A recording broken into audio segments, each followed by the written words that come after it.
Good afternoon to all. The video conference of the Eurogroup has ended a few minutes ago. The President of the Eurogroup, Mr Donohoe, the Commissioner Paolo Gentiloni and ESM Managing Director Klaus Regling are joining us today to debrief us on this morning's meeting.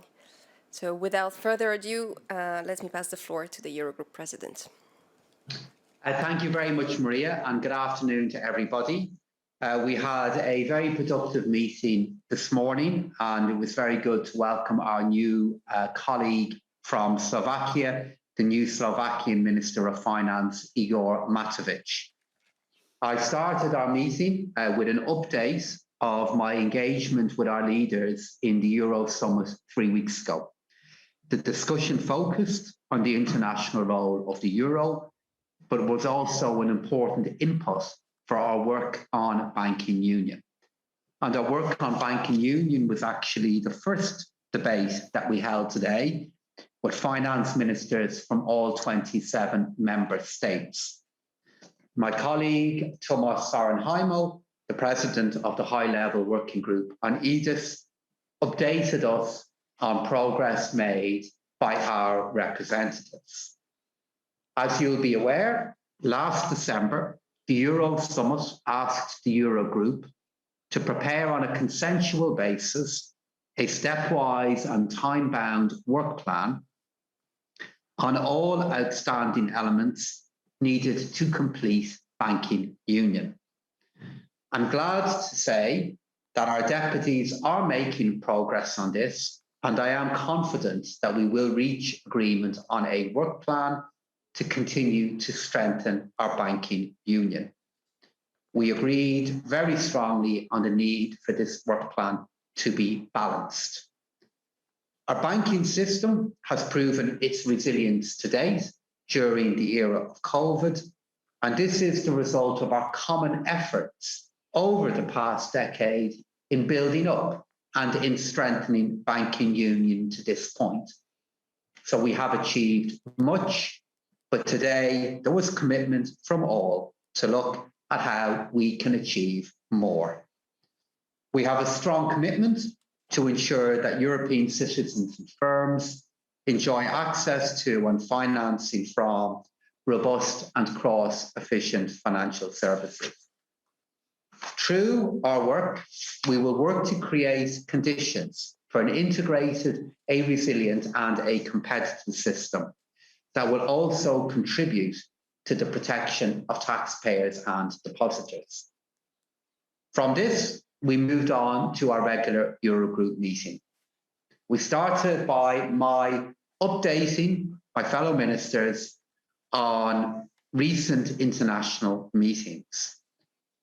The world obviously is still in the midst of this terrible pandemic, and this was the key focus of our IMF and World Bank meetings. My takeaway, however, was one of optimism about the months ahead. Optimism about our economic policies, including within Europe, to support our societies towards an economic recovery as we recover our health. Vaccination is accelerating, and we are already seeing encouraging signs coming through in some of our economic data due to our vaccination efforts and beyond. Growth is forecast to accelerate sharply once the level of infections and the scope of containment measures are reduced. But this is not for a moment to undermine the scale of the challenge we face. It is without precedent. But our response in Europe has been equally unprecedented in our speed and in our scale. And in the Eurogroup, we continue to be united in tackling the economic and social effects of the pandemic. This was reflected in the statement we issued last month. In fact, the support that we are making available to our economies is still increasing. Finance ministers across the euro area are adopting additional support packages, as demonstrated with recent announcements in Germany, in Spain, and in Italy. And then, of course, Building on all of that are the efforts from our Commission, led by, amongst others, by Paolo, where we are working, and they are working so hard to implement our common recovery and resilience plan as swiftly as possible. And from my own engagement with the Commission, I can see at first hand the huge effort and commitment that they are displaying to deliver the ambitions of the Recovery Fund. We need to continue to tailor our policy strategy to our challenges. That's why we'll be coming back to a discussion on economic developments in May. Our second discussion was on insolvency frameworks in the euro area. This is an important and also a complex topic that we've discussed in the Eurogroup on a number of occasions. Well-functioning insolvency frameworks can make a big difference to recovery. And the discussion today showed additional support for additional non-legislative measures to help our frameworks to converge, and we agreed to revisit this topic again. We then had a really positive exchange on the possible introduction of a digital euro. The ECB presented the outcome of its public consultation. The Commission gave us an update on their work. There is, of course, substantial interest in this innovation, which has the potential to shape our daily lives in years to come, depending on if and how it's taken forward. The consultation showed that issues linked to privacy, security, and ensuring a reach of this project, if it goes ahead, rank highest in our citizens' and businesses' priorities. Our discussion also covered financial stability, including the potential impact on banks and financial inclusion, including the impact a digital euro could have on the use of physical cash. This is an important project, not just technically, but also politically. And I expect that Eurogroup ministers will play an important role in considering the case for and the political dimensions of a digital currency. This is something that the Eurogroup will be reflecting further on, and we will be discussing and engaging on this issue again, while fully respecting, of course, the institutional roles and the independence of all involved in this work. Finally then, Maria, we briefly took stock of our important work on transparency. We review this regularly, and this review today confirmed to us that the Eurogroup has become much more transparent in recent years, and that there is a strong commitment on behalf of all of us to maintain this standard going forward. Thank you, Maria. Thank you very much, President. The floor is to the Commissioner. Thank you very much, and good afternoon. Well, indeed, it was a very future-oriented agenda that we had today in the Eurogroup, and I think it is important to stress that while we are all working to implement the important decisions that were taken in previous months, we are also working very hard under Pascal leadership in the Eurogroup to go forward. So as Pascal said, we discussed first of all on banking union, a challenging issue, but I think a good discussion. Discussion focused on how our work should be structured going forward. And this, by the way, reflects the request of the Euro Summit to the Eurogroup to prepare a stepwise and time-bound work plan on all outstanding elements needed to complete the banking union. This was what the Euro Summit asked the Eurogroup. You know that this is a difficult but very important work. Since the last crisis, when we were quite unprepared, we have a single supervisor, a single resolution mechanism, and since last December, we have an agreement on a backstop for the Single Resolution Fund that will enter into force next year. But at the same time, we know that our banking union is incomplete, and we need progress now that we are focused on unprecedented challenges. We need also progress on this issue. The Commission is strongly committed to agreeing on such a work plan, which will ensure progress on all work streams over time in a comprehensive manner. So we very much believe that we should commit collectively to having concrete deliverable during this institutional mandate. And I share Pascal's confidence that we can reach this goal. Insolvency framework, also here useful discussion. The Commission has started preparatory work to identify areas where convergence in insolvency rules could give tangible benefits and could be useful convergence without compromising national rules, especially where they work efficiently. Because cross-country differences in insolvency regimes lead to fragmentation of the EU capital markets. They result in higher costs for financing for companies. So convergence of corporate insolvency law is key reform needed for a genuine integration of EU capital markets. And this convergence is also important to avoid the buildup of non-performing loans in the coming months and for future crises. So that is the backdrop against which we intend to take an initiative to enhance convergence of insolvency laws, as announced in the Capital Markets Union Action Plan presented by the Commission last December.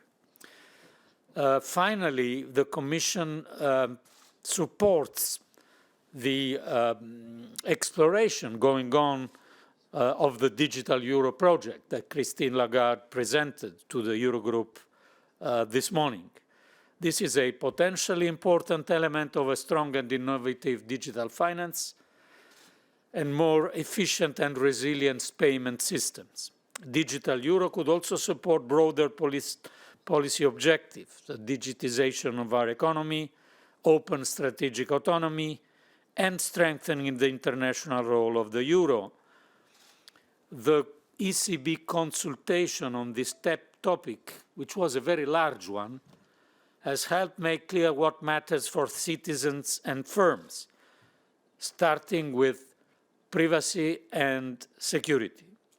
It has brought home that the digital euro implies both opportunities and risks, which need to be carefully taken into account as we move forward.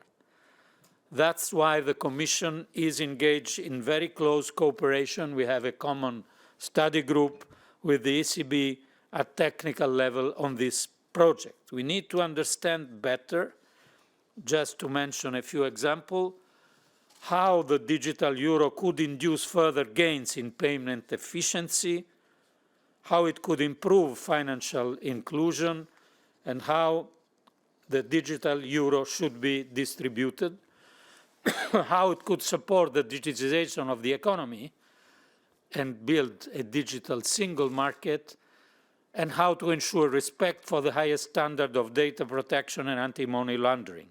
These are vitally important questions, and I want to be very clear, it will take time to work through, both technically and legally, and of course in terms of policy choices. So we look forward to continuing to cooperate closely with the ECB, and as Pascal said, on engaging in ongoing discussion on this topic, the Eurogroup.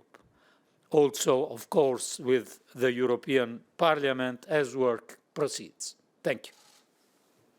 Thank you very much, Commissioner. The floor is to the Managing Director.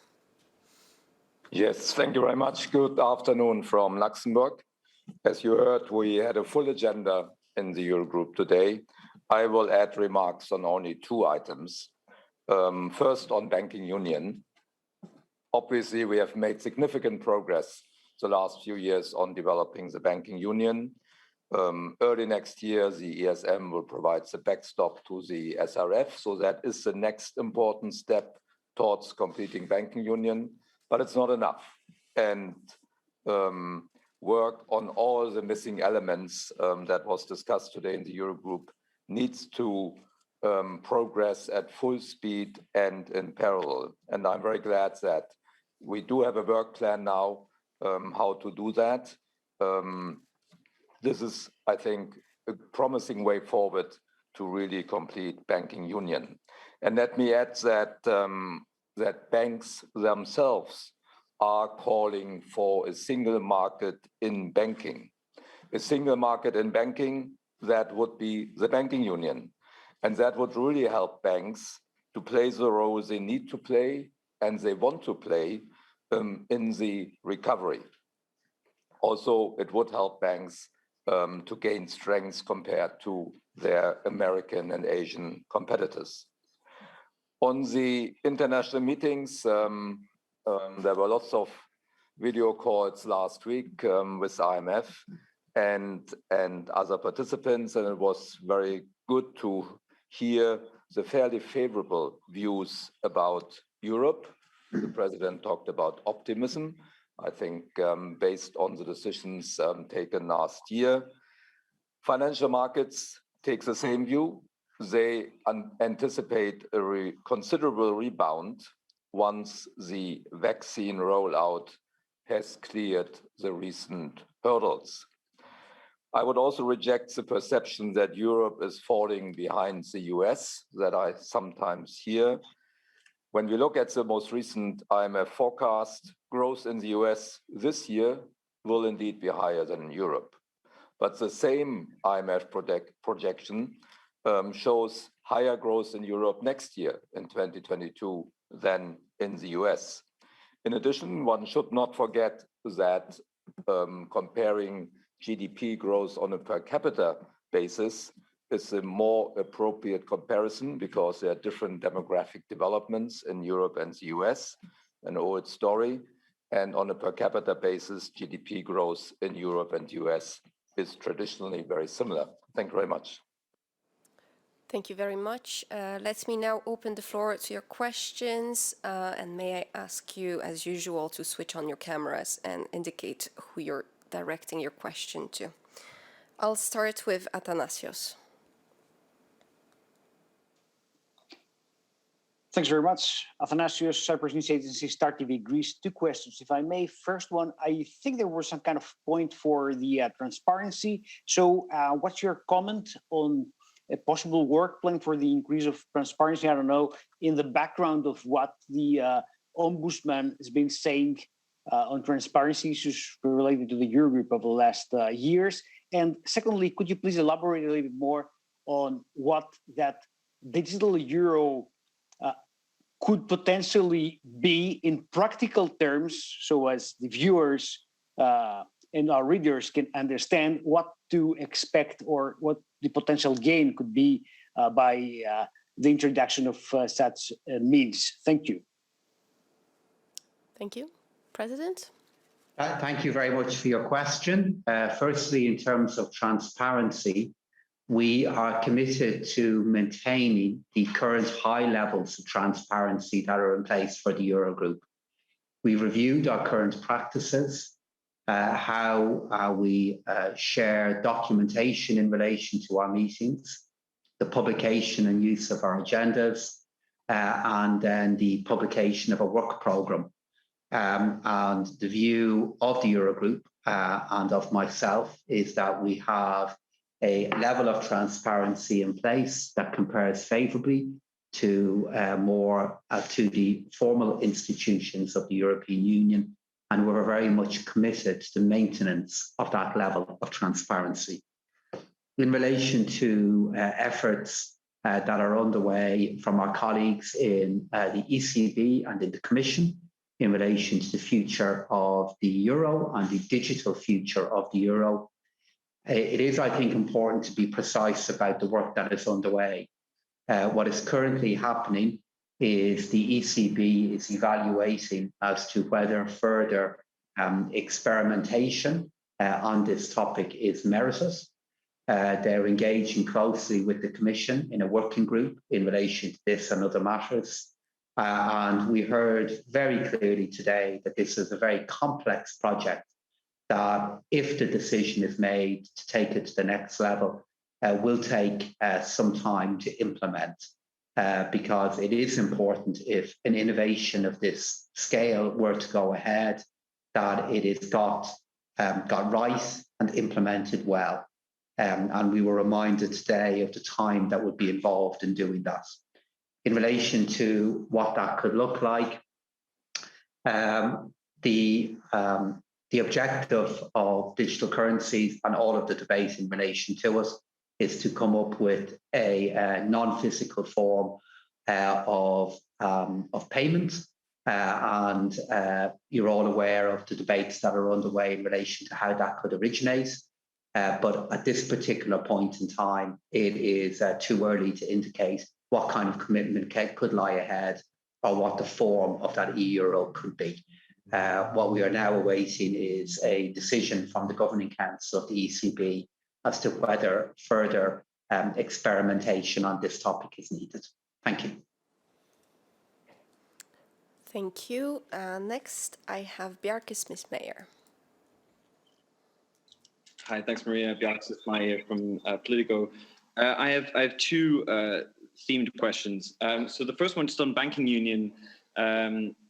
To the Commissioner, you just mentioned that it's important to get some progress then within the current institutional timeline that we have right now. So with that in context, I would like to ask all three gentlemen if they could just give me a sense of what is the lowest hanging fruit in the banking union, given the fact that we've broken this into 4 different topics right now in terms of home host, insolvency, and EDIS and everything else. Just wondering what the lowest hanging fruit there is to achieve something within the next 2.5 years. On the digital euro, it's one question for the Commissioner and one for the Eurogroup President. For the Commissioner, I understand that inside of this working group between the ECB and the Commission, there has been some discussion as to how you address the question of making a digital euro legal tender. And I'm just wondering if you have an opinion on how you would do that. Would we have to open up the treaties, for example? And then to President Donohoe, you talked there about political engagement with the digital euro. I'm just wondering, could you be a little bit more specific? Like, what does that mean? How much of a role does the Eurogroup have in deciding the design or whatever of a digital euro? Thank you. Thank you, Bjarke. Let's start with the President. So, given that a theme of the engagement that we had today is the need for balance in our work programme and the need to reach agreement on how we move all topics together in an equal and equivalent way, in advance of a work programme being agreed, I think at this point, to use Bjarke's analogy, I'd have to say that all the fruits are hanging at an equal height. And what we will do is agree a work plan in relation to the different work streams. And a key need from many ministers is the need for parity in relation to how we move different priorities forward. So Bjarke, the fruits are all hanging at the same height from the tree.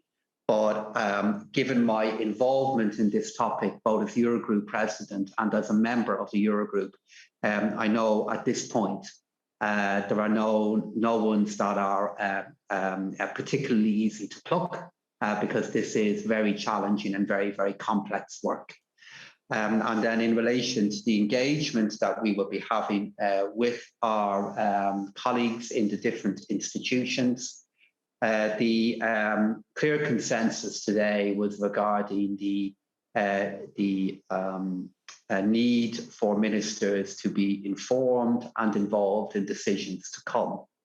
And this is fully respected, fully understood by all of our institutions, and they proactively made that clear.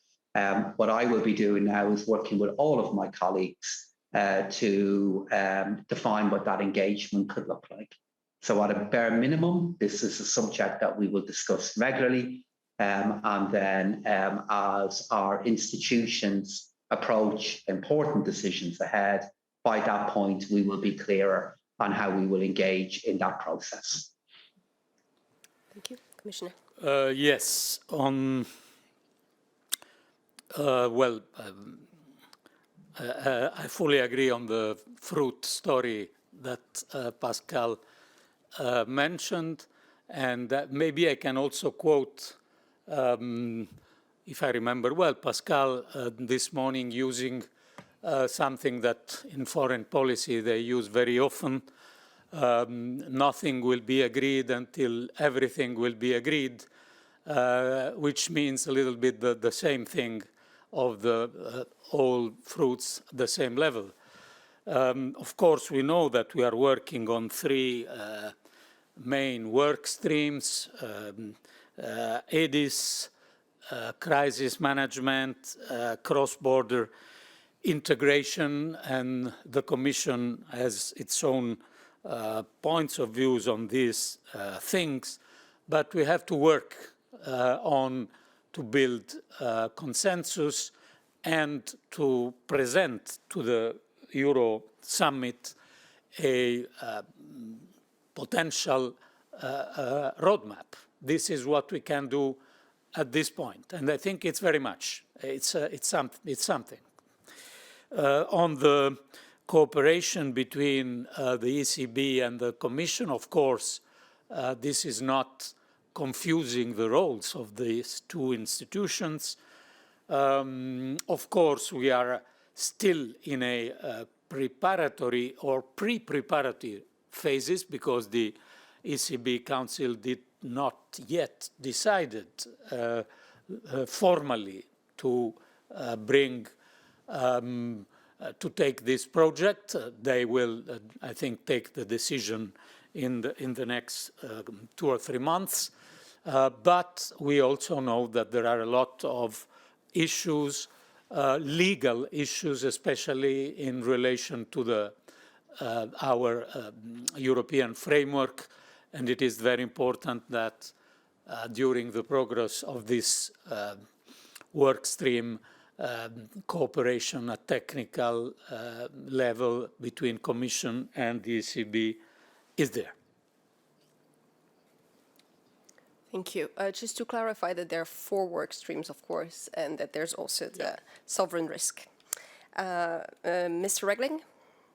Yeah, not much to add, I agree, but also seen from Luxembourg, the different fruits are hanging at the same heights. So I think there's agreement, and that's why it's important to have a parallel process.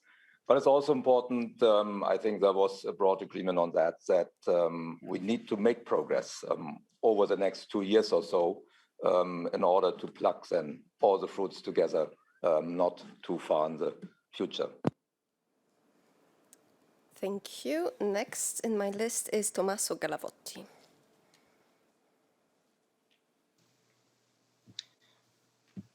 Yes, good afternoon. Thank you for the floor. I got 2 questions, if I may. Tommaso Gallavotti, in Kronos, Italy. The first one is for the president of the Eurogroup, Mr. Donohoe.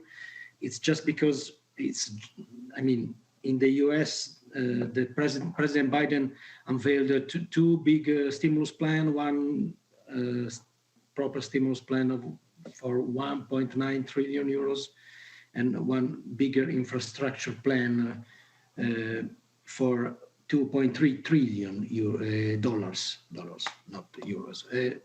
While the EU is struggling to get through the Next Generation EU, which is 750 billion euros.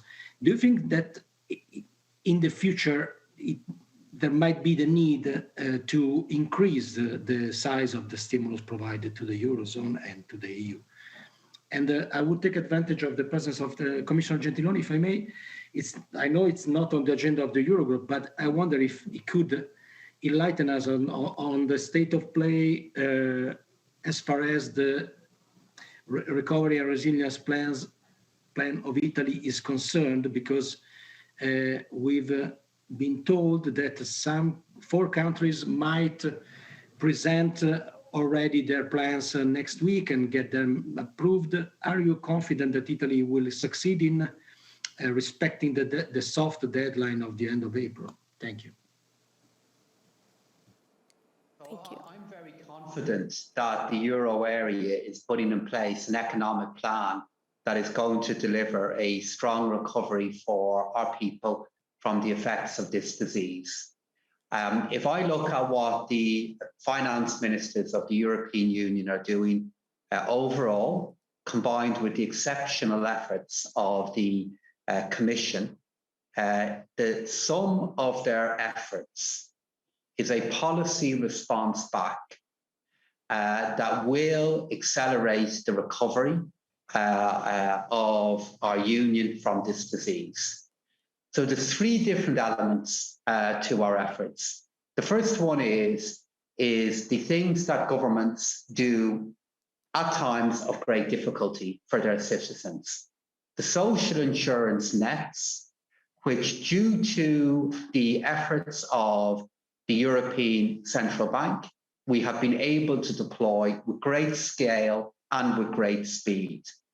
The fact that the social insurance nets we refer to as being automatic stabilizers within the European Union shouldn't take away from the fact that while they may be automatic due to the obligations we believe we have to our citizens, they have moved with great speed to provide a very significant injection of income to support families and businesses exactly at the time they need it.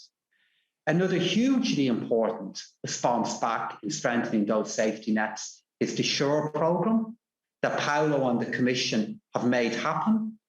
This is a SURE programme now that millions of workers are benefiting from. And it is the kind of programme that a year ago would have nearly been unimaginable within the European Union, but has been delivered. So the foundation of our efforts are a set of stabilizers, which I think we undervalue and are underestimating, because it's something we want to do automatically to help our citizens in Europe at a time of need. Secondly, in terms of the national measures that are being taken, they are being strengthened by the week by ministers. If you look at the decisions that have been made in Italy, decisions that have been made in Spain, decisions that have been made in Germany, each minister is either extending support measures within their economy or strengthening them in response to the effect of the disease. And the summary of those measures as the year goes on will be of a strengthening response by the euro area to the effect of the pandemic. And while no one of these measures are comparable to a single initiative from the European Commission or a single initiative from President Biden's administration, the collection of these measures, their overall impact will be one of a response during 2021 that continues to be strong and will support a recovery. And then finally, in relation to the RRF, far from the Commission struggling with this initiative, what I am seeing happening is intense engagement from the Commission and something that is not about business as usual. It's something about trying to create a new and inclusive recovery when we are in a crisis. So if I look at the summary of measures that are there, stabilizers, which are broad, which are strong, which were deployed at speed, combined with national measures that are being strengthened and changed as we move through the year, combined with the RRF, this is a strong response from the euro area, from the European Union, to a pandemic that we will overcome. And in efforts to compare, let's not undervalue the scale of what we are doing here or deny the collective benefit of the economies of the G7 responding back in the way they are to this global challenge. Well, yes, let me add on this before coming to Italy. that indeed we had a lot of meetings, unfortunately not in Washington, but in video conference in these last 10 days. And I would say, yes, there were comparison on the fiscal response coming from US and from EU. But overall, there was a very positive assessment of the European response, because we should never forget how strong, how fast, and also how unprecedented it was, this reaction. For the first time, we had a European fiscal policy not only with rules, but also with tools, which is not a tradition with financial tools. So, of course, there are different situations, different structural economies. As Pascal just reminded, for example, we had more or less the double of automatic stabilizers used than the US economy. We had a much bigger use of public guarantees on the table. And this, of course, was very important to prevent bankruptcies and rise of unemployment. So, of course, the stimulus packages of United States are impressive, very important. We will have also a positive, overall positive spillover, I think, in the European economy. But we should not underestimate, for this reason, our reaction that was equally strong. Now we have next generation EU coming, and we will also try to factor in next generation EU plans in our spring forecast in May. And this will strengthen our response, also because this program is, as you know, concentrated, and it aims to give an added value on some strategic transitions. No national recovery and resilience plans has been submitted until now. We think that we will receive them in the next 2, 3, 4 weeks for the large majority of member states. We are working very hard. Of course, they will not be approved when they arrive, because you know that there is a process of discussion that in theory gives 2 months to the Commission and 1 month to the Council before the final approval. Our target is to reach the approval of at least some plans with the pre-financing of 13% before the summer pause. It's challenging. We need the ratification process to be concluded, to go in financial markets. But as Commissioner Hahn explained a couple of days ago, I think we are really on the right track. We had a reaction to this sure emission, very, very good and positive in financial markets. So Italy is among these countries working hard to prepare the final submission, so to say, of the plan.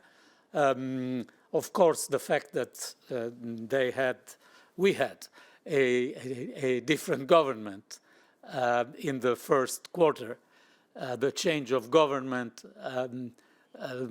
caused some pause in this work, but I assure you that this work is now at full speed with the overview of the Prime Minister Draghi, with coordination of the Finance Minister, and we are quite confident, as we are with different member states, that we will have a good plan. Thank you. I have one last question from Alex Pigman. Hi, thank you very much for the question. I have two questions, actually. The first one is for Commissioner Gentiloni, and it's a little bit linked to the international meetings virtually done last week. One of the biggest headlines from those meetings was the U.S., promising a lot of progress on the OECD talks for, corporate tax, including digital tax or something like that. And I just was wondering if you could just clarify something in my mind, and I don't think I'm alone in this, but if there is a deal on that, what happens to the idea that the Commission will come up with an EU digital tax that would help pay the 15 billion a year to repay what we're borrowing on the markets that was announced this week? I was just wondering if you can just help me understand how those two things are linked. And if the president of the Eurogroup, as the president of the Eurogroup, had a comment on that, that would be appreciated as well. And then on the second question is about banking union. In November 2019 was a major moment because Minister Scholz of Germany wrote a column, an opinion piece in the FT, saying that we need to do this. And that was a major moment in the history of the banking union, if you will, just because all of a sudden Germany, which strongly opposed it, said we should do this and we have to work in all these strands. And the work that you're describing is the work that really sort of got its new momentum from there. Now, we're entering into a German election, and I was just, and it doesn't look like that Scholz is doing very well. I mean, with all due respect, and so it seems like that the wind is coming back against it in the country that matters most. So I was just wondering, maybe the president of the Eurogroup, and I was thinking even maybe the managing director would have a thought on that. Is that is this all for naught now? Are we back to where we were before, when my German colleagues would sort of roll their eyes at me when I would talk about EDIS? I'm like, oh, let's write about EDIS, and they would laugh. And I say that, I mean, I'm joking, but at the same time, I'm not. So anyway, those are my two questions. Thank you very much. Maybe let's start with the Commissioner. Yes, indeed, the U.S. administration, the new U.S. administration changed in several domains. We felt during this IMF Springs a new multilateral atmosphere because of this. For example, the G7 was completely dedicated during the IMF Spring meetings to climate change, which was not easy to do in previous years. In this framework came a very concrete decision from Secretary Yellen to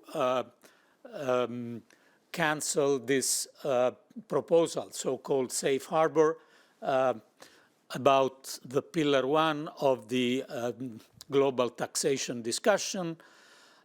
This safe harbor that we considered a sort of optionality was in some way provoking a stalemate in this discussion. So the very fact that this was cancelled by Secretary Yellen gave a new impetus to the chance of an agreement. Then the American administration came with proposals both for Pillar 1 and Pillar 2. At the moment, these proposals are in a very, so to say, general form of presentation, so we are not entering into details. What we understand is that, of course, on Pillar 1, the American position is to share the intention, but not to focus only on digital giants. But this was already underway in the previous discussion. And second, we understand that the American proposal is very ambitious for the so-called Pillar 2, the minimal taxation. and this also in connection to their internal proposals. Of course, we will cooperate to reach the global agreement, and then to transfer the global agreement in the legal European framework. If you want my preference goes to a global solution in taxation, always. My second best is European solutions, and the worst case is to have, as we are having on digital services, the risk of proliferation of national taxation. So I think we should work on building this global agreement, and this will also give an answer to what we are working on about own resources, etc., etc. But to do this on the basis of a global agreement, which will be much better, not only for member states, but also for the business community and for consumers. Thank you. President? Thank you, Alex, for your question on banking union. I don't have anything to add to the question on international taxation. In relation to banking union, the nature of the European Union and the nature indeed of Eurogroup and ECOFIN is that we do have to take great care and great time with the decisions that we make, with the expectation that if we do make a decision, it's something that not only current governments will be able to adhere to, but also that governments to come will be able to adhere to it too. And I'm well aware of the different political sensitivities that there are in relation to the different priorities within banking union. There are many beyond those that you have identified. And I know that when ministers are putting forward their national perspectives, they're putting forward their national perspectives, recognizing what are the issues within their own country. So I am confident that with the work that is underway and the views that I heard today, that we will be able to reach agreement in the coming months in relation to further progress on the project of banking union. And then we'll then use that as another source of momentum on top of what we agreed at the end of last year to make further progress next year, while of course always recognizing the deep national sensitivities involved in those issues. Thank you, Maria. Would the managing director have a comment? Maybe very short. I agree, of course, with what the president said. We are used to situations that governments change. Elections are part of democracy. But I, at the same time, believe that the arguments, the economic arguments in favor of completing the banking union are so strong that eventually all will agree to move in that direction. It sometimes takes a while to balance the different arguments, but I think they are overwhelming in the end. And looking at my own country, of course, I will not predict any election outcome, but my experience from the ESM is very clear. The ESM was very unpopular 10 years ago in Germany, and that has changed completely. So that confirms my arguments that economic rationale in the end will win. Thank you. Before we conclude, I understand Bjarke Smith-Meyer has a follow-up for Commissioner Gentiloni. Yeah, hi, Bjarke here from Politico, and thank you again, Maria. Just to follow up on my colleague Alex Pigman's question there. To the Commissioner, you said we should work on building this global agreement, and this will give an agreement on what we are working on with own resources. And I'm just wondering if you could clarify that. Does that mean that if we reach an agreement in June, July at the OECD, that nullifies the need to have a EU digital levy at own resource level? Thank you.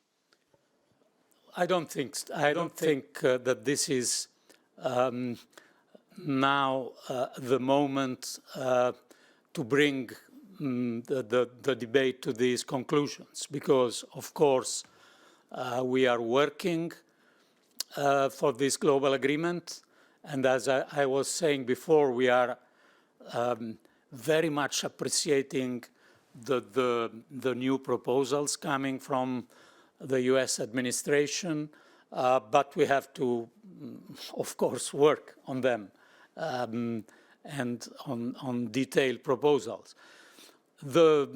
What I sense of the atmosphere of this is that there is a certain degree of optimism that the G20 could reach an agreement even in the first half of this year. Will this be the case? In this case, we will discuss what kind of proposal we will use to feed our own resources goals. At the time, we are still working on what we were tasked of by the European Council on own resources, including the digital levy. But of course, if we reach a global agreement, we will not duplicate or triplicate this kind of model of taxation. But it's a little bit too early to be so optimistic. But we are optimistic. So we will see, I think, in the coming weeks. We have not a lot of time to wait. Well, on this note of optimism, that concludes today's press conference. Thank you very much for attending it. Good afternoon.